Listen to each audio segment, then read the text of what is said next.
So I'm in an interesting position right now because I started recording this video already, and then I realized that this microphone that I have going, I didn't have it set up right. So I recorded like half an hour of me just kind of like, talking about stuff, and it didn't record properly. And then I was going to try to like just re-say all the things I said, and it just feels like completely off because it's like I've lost the flow.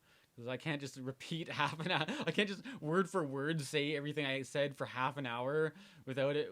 Like, it has to be like more fresh than that. So unfortunately, I'm just gonna keep going with what I had in mind for this video, and just try to do it more naturally.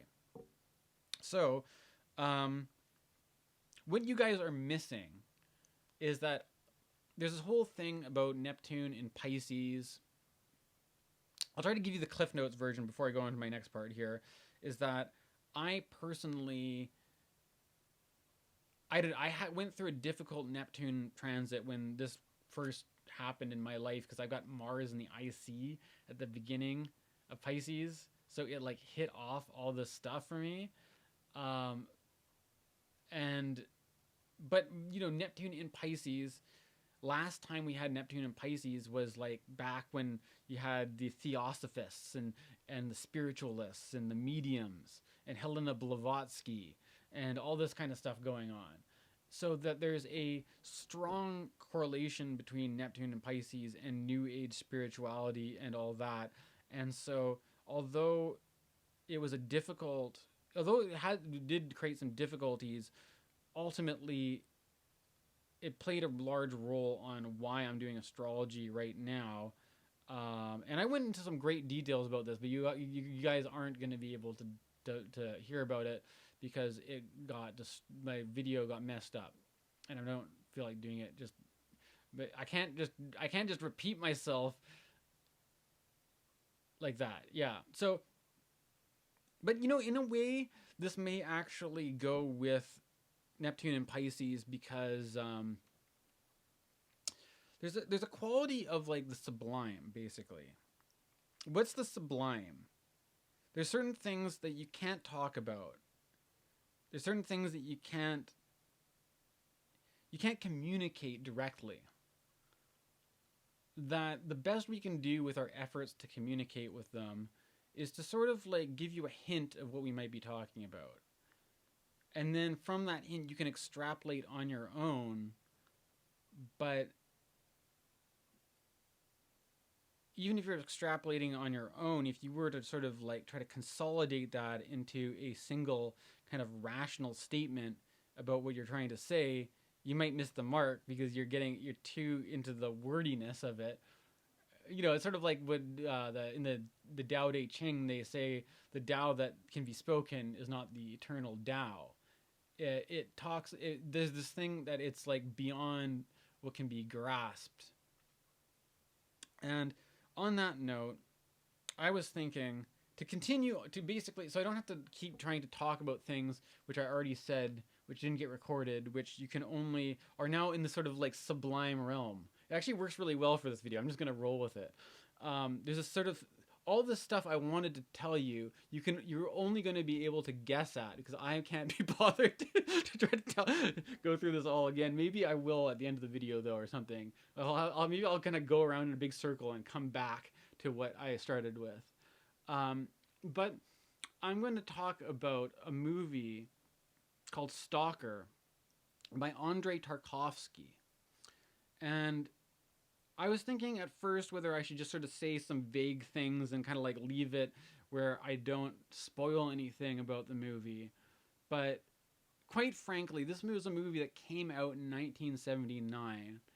And if you haven't seen Andrei Tarkovsky's Stalker yet, then you only have yourself to blame. I'm sorry. Like, if you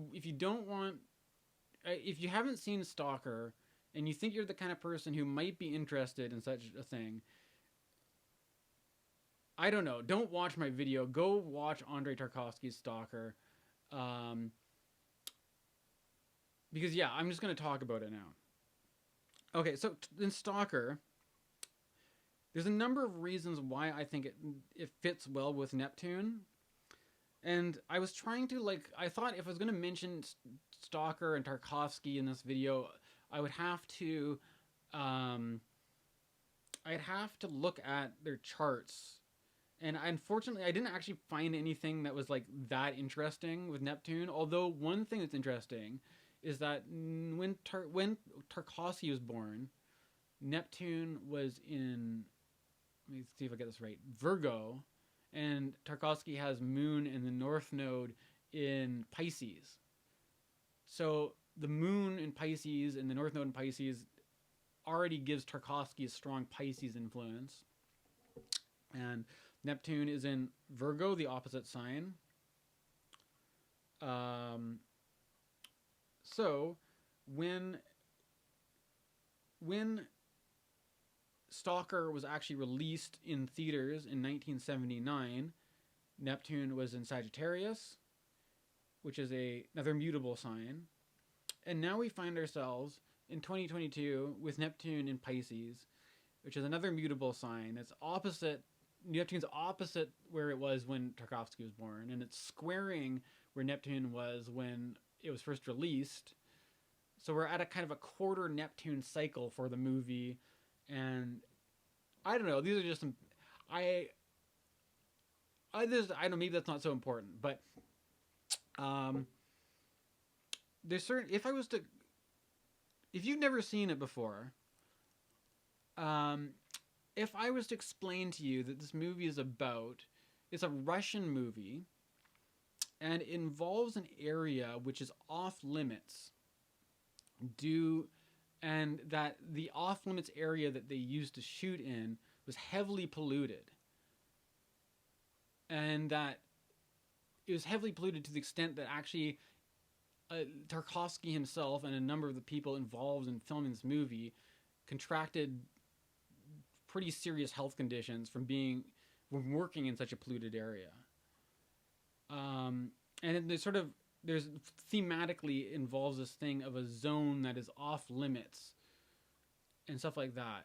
Now, I find interesting is that if I was to tell people about this kind of stuff, and they kind of put together this stuff about pollution, they put this together, this stuff about Russia, and all this, like, often people would say, like, oh, it sort of sounds like it's a commentary about, like, Chernobyl, or that it's playing with the Chernobyl theme. And then I would say, yeah, it's actually kind of cool because it is actually really work well with the Chernobyl theme. But what's weird is that the movie was released a few years before Chernobyl actually happened. So it's kind of weird because it's a movie that it's really actually hard to watch this movie without having a lot of associations with something that didn't happen at the time the movie was made. And so from this, I would say that there's something about Stalker which is accurately prophetic. It's a prophetic movie because it's I don't know if, like, I don't think Tarkovsky was rationally saying that, like, he's predicting that Chernobyl was going to happen, but I think that artists are in touch with what is called the collective unconscious. I think that there's our understanding of time. I'm an astrologer, for one thing, right? Our understanding of time, I don't think it's as linear as we might rationally think it is. I think we live in a world where we may be subconsciously conscious, like at a subconscious level, we may know what's going to happen in the future, although our rational minds filter that out. And then through certain divinatory techniques like astrology, like tarot, or like art making, you can use art as a divination process. That Stalker could be a divinatory film. Okay? So that's one thing about why Stalker works for Neptune and Pisces. Or the Neptune archetype in general. Another thing about why Stalker works really well for Neptune and Pisces is because there's this whole thing about, I mean, it's kind of sucks that, like, it's a beautiful masterpiece of a movie. It's like absolute and why it's a beautiful masterpiece of a movie is because it touches on something that I would call the sublime, which is the movie contains, whatever, a series of images, a series of words, language, a story, and all this kind of stuff. And it's literally just, images and sounds on a film showing you something, just like all movies are. But there's something that this movie, what this movie focuses on, is what is not shown in the movie. And I can I don't know. This is the whole thing. It's like I could spell out exactly how what is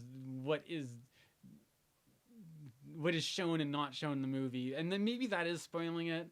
Which I said I would. I'm not trying to avoid. Like I said, I warned you. I'm not going to avoid spoilers in this movie, but there's something about Stalker that is like. It's like. There's this it's like having, if you're involved in a sexual interaction with somebody that was a lot of foreplay, but never actually went where it never reached like the satisfaction of having sex or something like that. Or you need that satiation that it builds up all this foreplay, and like you're maybe like there's something there that you're like anticipating, like the foreplay, it leads to something. But what is left, you're completely left out of what is. But it's not that thing. Where is that thing? Like it's like, does it not exist because you never got it? Or in another thing that there could be. Maybe foreplay isn't the best example, but let's say stuff like unrequited love or something like that. Like let's say there's somebody that you idealize, or that seems like the ideal partner. Now, the thing is, if you were to actually have a relationship with this person, at some point or later, the fantasy meets reality in a way that's not like having your fantasies, your greatest dreams come to life, that there's something of a reality check there. And I think that's one thing with Neptune, is that Neptune, people often talk about delusion and reality and stuff like that. But there's also this thing about the ideal, right? Because it's sort of like, if you, let's say, there's something about somebody who you desire that seems to embody a certain ideal, like a virtue, that this person has a kind of a pure virtue, right? That if you were to actually have first-hand experience with that person, there might be a certain process of that person coming down to earth, where you realize that your ideal vision of this person is actually something that you're projecting onto them. That maybe this person isn't actually the ideal, but it's a kind of a fantasy, or that it's like maybe the person is in tune with that ideal to some extent, that it's not completely dishonest. Like maybe they embody some of the ideal, but it's not. There's something about the ideal in its pure quality which sort of escapes the human ability to capture it. And I think when you're making art, like if you're making a film like Stalker, that the fact that like, you're not. You're coming as close as possible to putting that the sublime, that ideal, the thing that is too pure to be represented in real life, the thing that is like an angel, that is, because it's like, or a unicorn, something that is so fantastic that you can't, it's like you could be like J.R. Tolkien. I mean, that's another way you could go with this, because like Neptune can also just be like fantasy stuff. You could write a story about wizards and princesses and unicorns and dragons and fantastic stuff and fairy tales, and I mean, like, you can tell your story that way, and that maybe that might evoke some of this ethereal, otherworldly quality. But I mean, but there's something about it that is like, I feel like Stalker is purer than that in some way. It's like as close as you can to like taking the sublime object, whatever it is, and putting it, like, you're just like, let's just film the Sublime. Let's just make this movie all about the Sublime. This movie, like, this movie is all about what we can't show on camera. It's all about what we can't communicate with language. It's all about with what we can't. And there's something about that which works well with Neptune.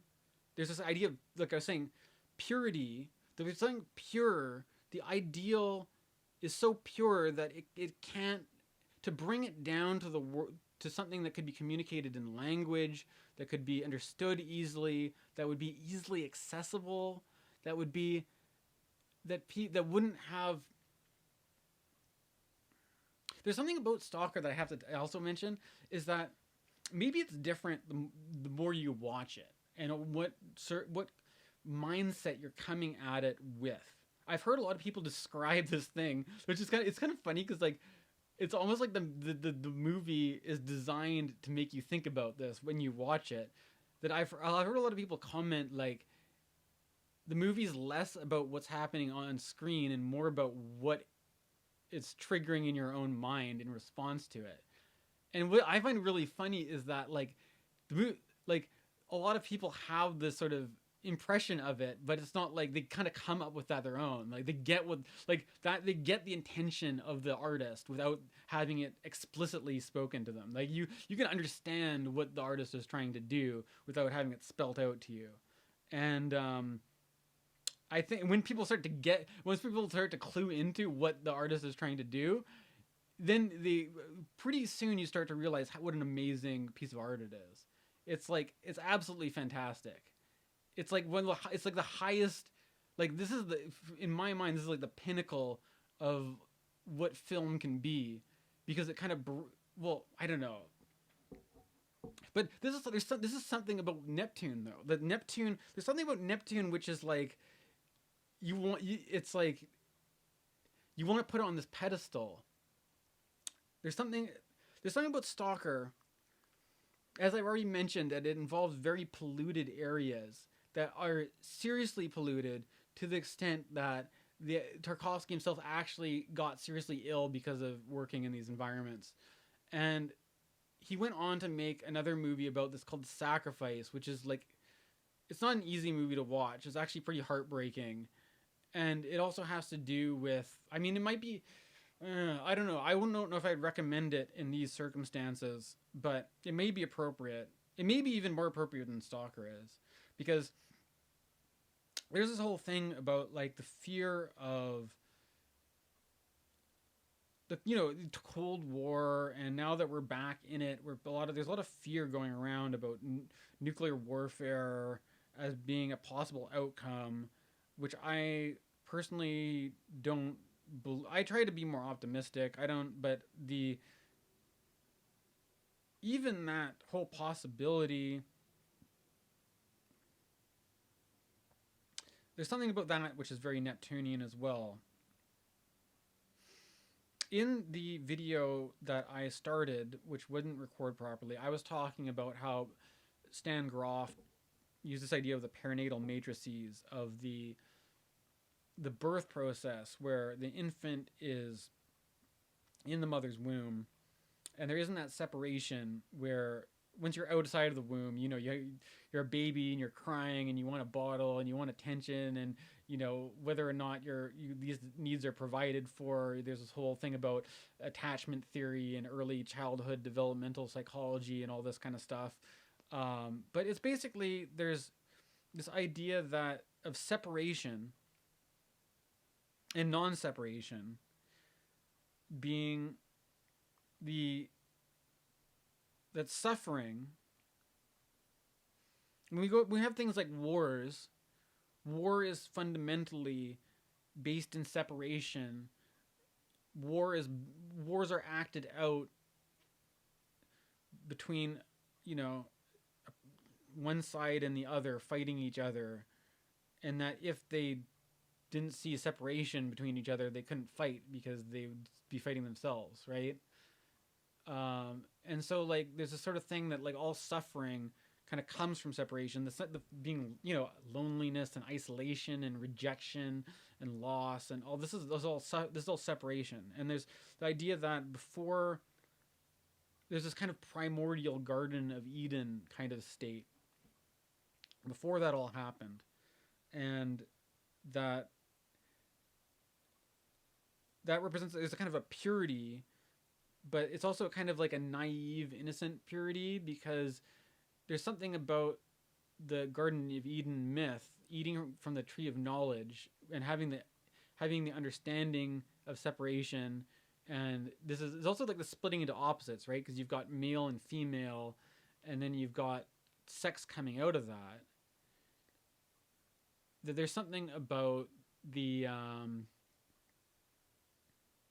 purity of non-separation doesn't require, like, there's no idealizing the other as, like, through this is anima or animus projection. There's no something like you're missing half that's going, your soulmate, that's going to give you a sense of completion, that it's like everything, like the things you need from the world in terms of like nutrients, and it's all provided through the umbilical cord for your mother in the womb, and you don't even know that you're a person yet. You don't even have consciousness, but there's a sort of thing of this like there's no all your needs are met, and you're in this sort of like insulated, and then you're kicked out into the world of separation, and you're a crying baby, and it sucks, right?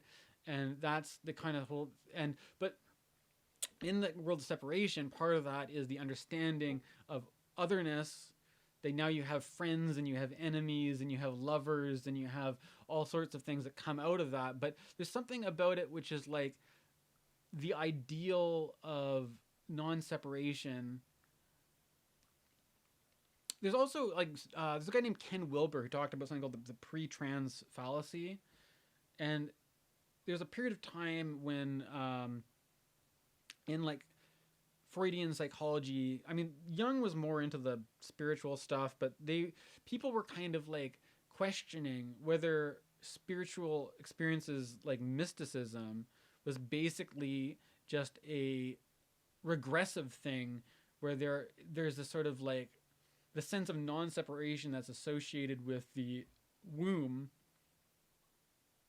being able to enter some kind of altered state where what you're experiencing is this regressive thing where are before all your development as a individual, you're regressing back to a undifferentiated state where all the troubles of the world don't bother you, and so this is a very Neptunian thing, right? But there's this idea that, like, Ken Wilber was saying, that it's not just regressive, because like after you've gone through all this process of becoming a grown adult and developing your own sense of individuality, your own sense of self, and all this kind of stuff, then it's like then you approach the Neptunian in a different way, which is actually more of like preparation for death, basically. Like, a lot of religion and spirituality has to do with that whole existential problem that we are at some level fundamentally terrified of the death, because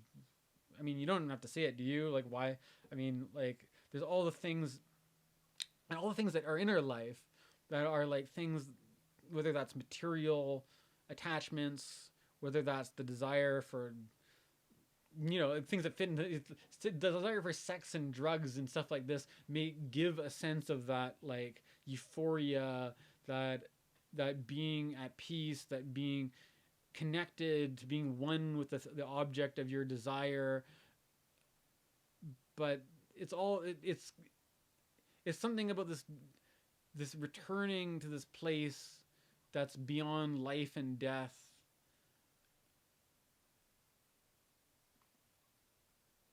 or preparing for death too. I don't know.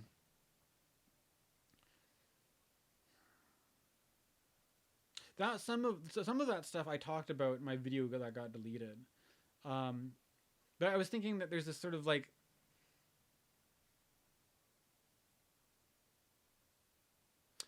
I don't know, to take it back to Tarkovsky, which is interesting.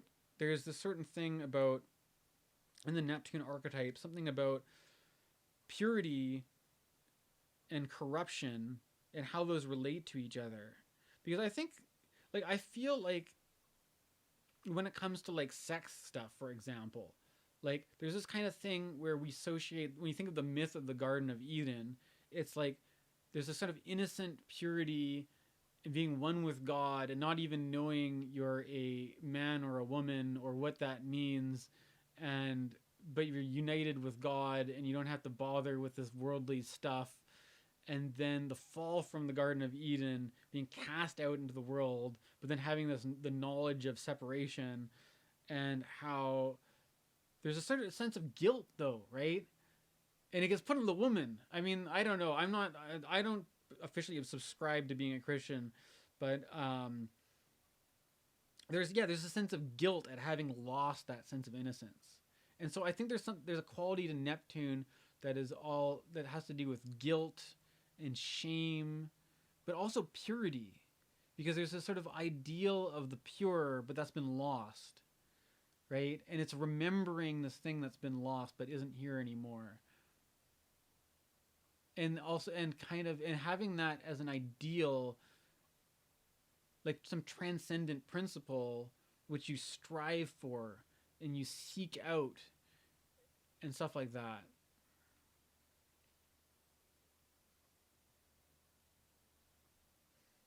When I was thinking about what to say for this video, I was also thinking about the whole thing about going on a pilgrimage. Because, like, I mean, the classic Muslim example is like Mecca, right? And I'm like, again, I'm not that religious myself, but I imagine for some people who are in that position, I mean, other religions do, Buddhists do pilgrimages too and stuff like that. But it's kind of trite that saying that it's about the journey, not the destination, right? But the whole point of the pilgrimage must not be the actual place you're pilgrimaging to. Like, I mean, you could do, apparently the Buddhists do this like pilgrimage to apparently the tree that the Buddha sat under when he got enlightened is still there today, and all people make this pilgrimage to this tree and stuff, and there's all sorts of holy sites that people, but in some way it's like the tree that the Buddha sat under, even if that is in fact the real tree or not, it's not really about the material tree, is it? It's about what it represents. It's like the tree is there as a symbol, and like the point isn't to like build up the tree as it's some special thing, and then like you've racked up some points for seeing the tree in person. I wouldn't think so anyways. I would say that the tree, it's like, but there's an ideal that the tree symbolizes. And by going on a pilgrimage to the tree or whatever holy site it is, that you are putting your life in service to that ideal and putting that front and center, and that being the main focal point of your life. Doesn't actually have to do, probably doesn't have to do much with the actual place you're pilgrimaging too much at all, but the gesture of it. And the gesture is in reference to what I'm trying to say about the sublime. It's something that you can't talk about, or that, yeah, as Lao Tzu said, the Tao that can be spoken is not the true eternal Tao, right?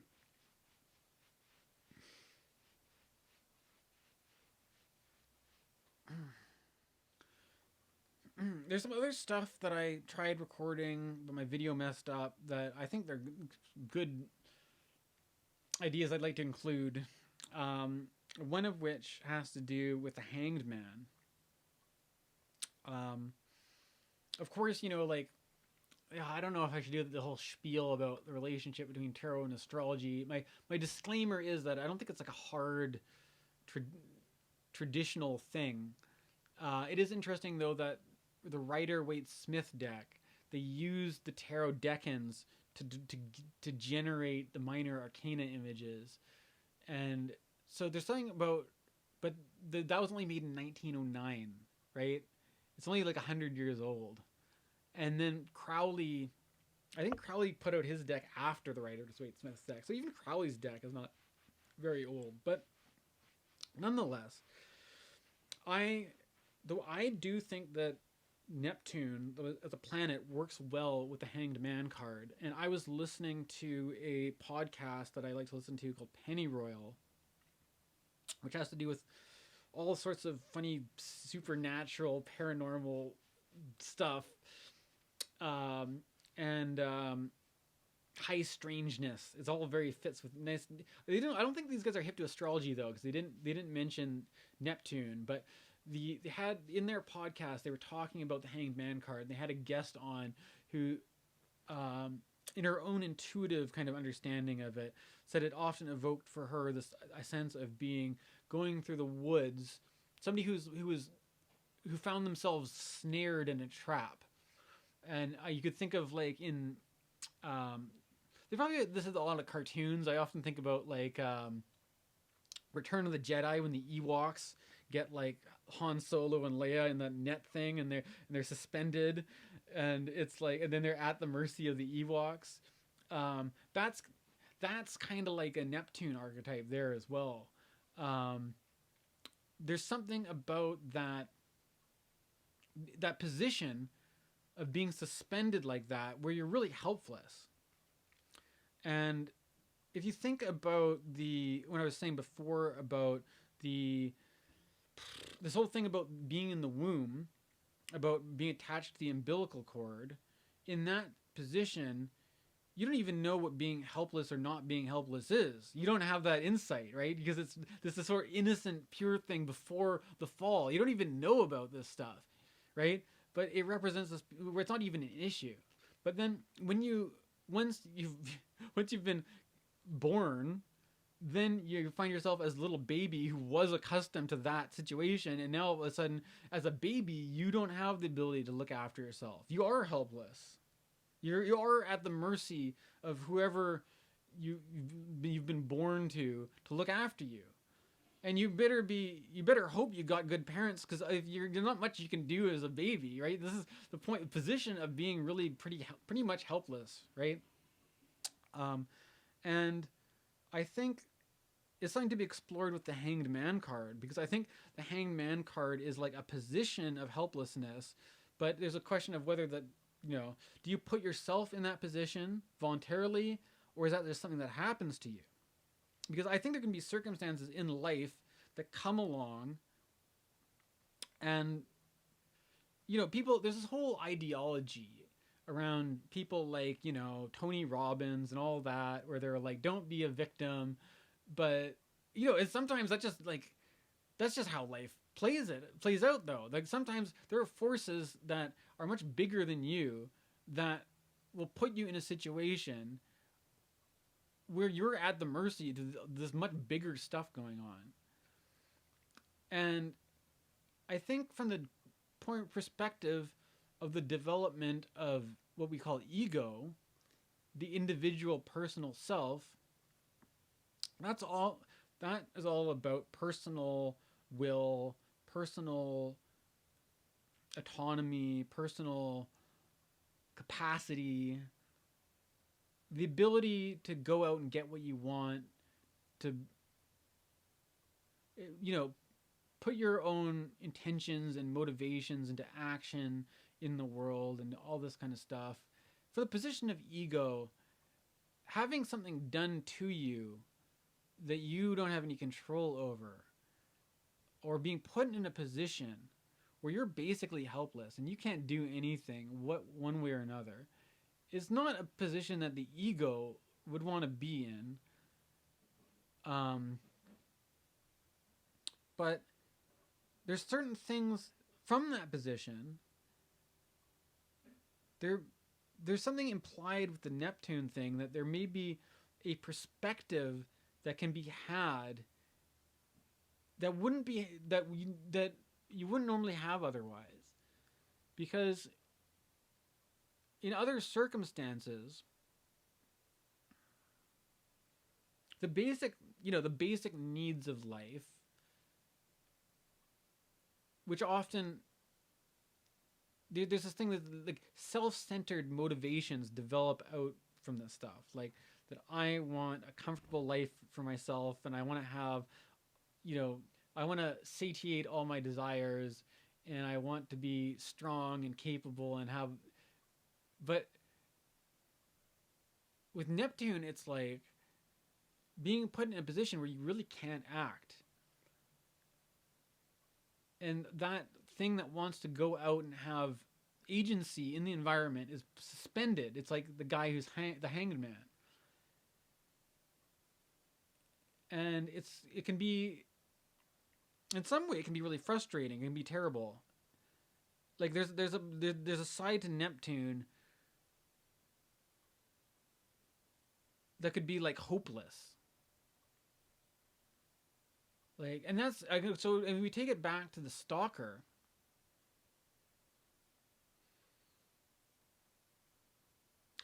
again, I did say that I was going to post spoilers. So again, if you want to watch Stalker, just go stop listening to me now and go watch Stalker. But the guy says that there's a place in the zone that will grant your wish. But it doesn't, not everybody can get to this place where your wish will be granted. The journey to get there actually demands quite a lot from you. And the guy suggests that the only people that this place is for are the really sad ones. That annoy, like, you're not, you can, the guy himself is the Stalker. In a way, I don't know if it's like something's lost in translation, but like, you know, as an English speaking person, when Stalker, you usually think of somebody, you know, who's like creeping out some woman or something like that. Like somebody who's like, who calls and breathes heavily on the phone, or is like trying to like, I don't know, fall around or steal somebody's underwear. What stalkers do? Like this is not what the movie's about. It's not like, just let's get that out of the way in case you're confused. It's not about that at all. It's about a guy who goes into the zone, which is an area that's off limits, and because it's off limits, the profession of what he does is seen to be not a reputable thing to do. It's like a shady character. It's like it's a transgression. It's a transgression to be a stalker, and to be a stalker is not something that's seen as like a noble calling, or something that people who have their, you know, if you have your life together, you're not a stalker. That this guy has basically, he's given up the path, the conventional path in life, and has become the figure of somewhat of a pariah. That he exists on the fringe, he exists on the outskirts, and what he does, what he has made the center of life, is to be a kind of a guide to people, to take them to the place where they're not allowed to go, a forbidden zone. And as such, he's basically an outlaw. He's an outcast. He's not, and there's all this stuff that they say that by going to the zone and spending a lot of time there, that it has, I don't know why, but apparently it turns your children into mutants who have strange powers. Which is also a Neptune thing. And I don't even know how this all fits together so well, but like if you're an outcast from society and your daughter is a freak mutant, then perhaps Neptune is these are Neptune themes if you ask me. But there's this thing that it's like, there's something about it that's really miserable, but there's something beautiful in it as well too. And I think it's interesting, Stalker specifically, because there's like I said, the pollution, right? The environment is a toxic waste site, basically, which is, by definition, I don't think anybody would describe an industrial waste, the kind of place that would make you, that kills the people who went there to film. You know, that's not something that you normally describe as being pleasant or beautiful.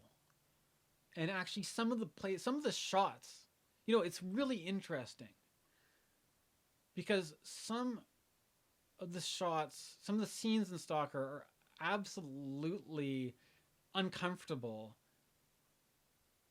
kind of an eerie but like disturbing, and it makes you really like it it really kind of like pushes some buttons from that kind of environmental pollution level. But the weirdest thing about it is that you could take something which is, it's like heartbreaking in a way, because it's something that stands for like a natural environment being corrupted,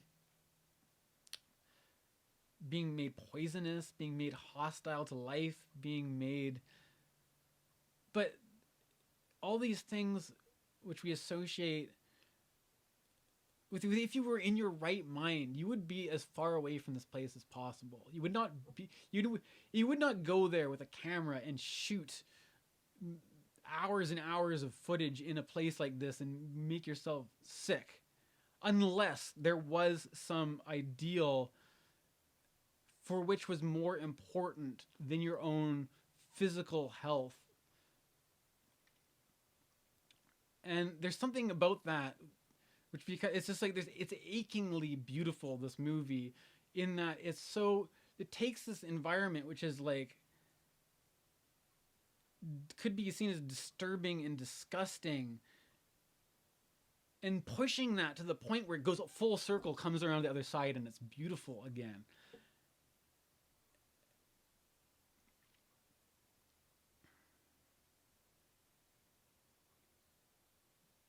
And I'm not even claiming like I know how to explain this archetype, but I'm reading the Liz Green book, which is called, you know, Neptune and the Quest for Redemption. And in a way, you know, like I was thinking that my ex, for some reason, would often talk about like bioremediation, about all the efforts that people can do to take polluted natural environments and, you know, restore them back to their natural state. And I think that maybe Neptune is in that too, because there's this sort of thing about like the sense of restoring something back to its original, pure, unspoiled quality, right? But there's also something kind of sad though about that, because what if we're never able to do that? Like, what if we're trying to get back something that we can never get back? What if the whole point is hopeless? Or with delusion, what if the purity that we're looking for by trying, what if that wasn't even there in the first place? Like, I mean, you think about the planet Earth, at one point in time, like, wasn't the atmosphere all just like toxic gases and stuff like that? Like, it's like maybe where we came from was actually maybe what we look at, our origin point, where we were creation, which we thought was so pure, was actually toxic. I mean, another thing, think about this. As much as we're disturbed by nuclear warfare and radiation and pollution, and we have this thing about how, you know, I mean, I'm not, like, there's this whole thing about, I'm not a conspiracy theorist. I don't, this stuff, you know, like 5G, like you know, maybe there's some valid thing about it. Maybe it's not good to have all these wireless signals. I don't know. But, you know, the sun itself is like a massive nuclear bomb that's always going off. And the sun is 4 times the radius between the sun and the Earth and the moon. I don't know. I was just a random factoid. But you've got this massive nuclear explosion that just keeps going and going and going. This massive ball of just, and I mean, that's the sun. You know, that's what gives us light. But there's something about it which is kind of horrifying too, if you think about it. Like, I mean, we're used to seeing the sun at the same size as the moon, but could you imagine what it would be like to go to the planet Mercury and be that close to the sun? That is this massive, like, you'd be blind and toast. I mean, it wouldn't be humanly possible without some really special equipment. But that's, I mean, That's something about that quality of it's beyond what human beings can do. It's beyond the human. There's something beyond what human beings are capable of, and I think there's something about the sun. I mean, we're having a Sun Neptune conjunction today, so maybe I kind of looped around and brought it back in there anyways. But yeah, I mean that's it's interesting though that there's this thing about the purity, as I was mentioning, the purity before separation, and then if you look at Stalker. There's this weird way where they play with this quality of the complete absence of purity. Like if there's anything that the zone is, it's not pure. It's like it's completely spoiled, corrupted. And yet that is the place where you go that leads back like full circle to some place of purity. In the way that we may think fondly of our mother, you know? Or you have this thing of association, like cute babies and attachment and all this kind of stuff, but death is like scary. But in some way, what if it's like the same thing though? It's the entry point and the exit point. They're the indoor and the outdoor. They're the same. It's like the same thing. And so, like in some way, the absolute corruption of purity is also the finding it again, which doesn't actually. I mean, I don't know. Maybe that's complete. I don't even know. It sounds like I've got it completely wrong. Well, maybe you shouldn't listen to me. Maybe this isn't it. Maybe that's another Neptune thing. Maybe I've just completely fucked it up. Maybe I'm completely deluded. I don't even know what I'm talking about. But I'm approaching it. I'm like you can't get there. The best you can do, like in the zone. You can't walk into the zone and just walk straight to where you're going. You have to take a weird you have to go around the periphery and you have to zigzag and you have to take unexpected routes to get there. That's all what Stalker is about. You can't just go straight and talk. You can just there's a thing about I also saw a screenshot the other day from this movie Dinner with Andrei. I don't think I've seen the whole thing, but there's this whole thing where the guy is like, you know, in our society, it's difficult for people to come right out and talk about what it is they have to say. And then people who do get just are blunt and go straight to the point and really express the truth of what's going on. It's like that they don't get treated very well. There's a saying that I like to bring up a lot. Apparently, it's from Africa that like if you're going to tell the truth, make sure the camel is at the door ready to go, or like you know what I mean. Like if instead of camels you've got cars, make sure your escape vehicle is on the ready, because it's like people don't want you to show up and start telling the truth to them. They don't want to hear it at all. And you know, if I think, and that's maybe as somebody who's doing divination, maybe I'd better be careful, right? Because like I think that's a part of the reason why astrology. I mean, there's the whole controversy of like whether it's real or not, or whether it's accurate, or all this kind of stuff. But I think there's got to be something going on there where there's a discomfort where people don't want the divine prophecy. They don't want it because there's something about it where like it's beautiful and terrible at the same time. Or I don't even it transcends that difference. And I think that is why Stalker is such a great movie, is because there's that thing about the beautiful and the terrible, the pure and the corrupt, and when it all just melts together and it doesn't make any difference anymore.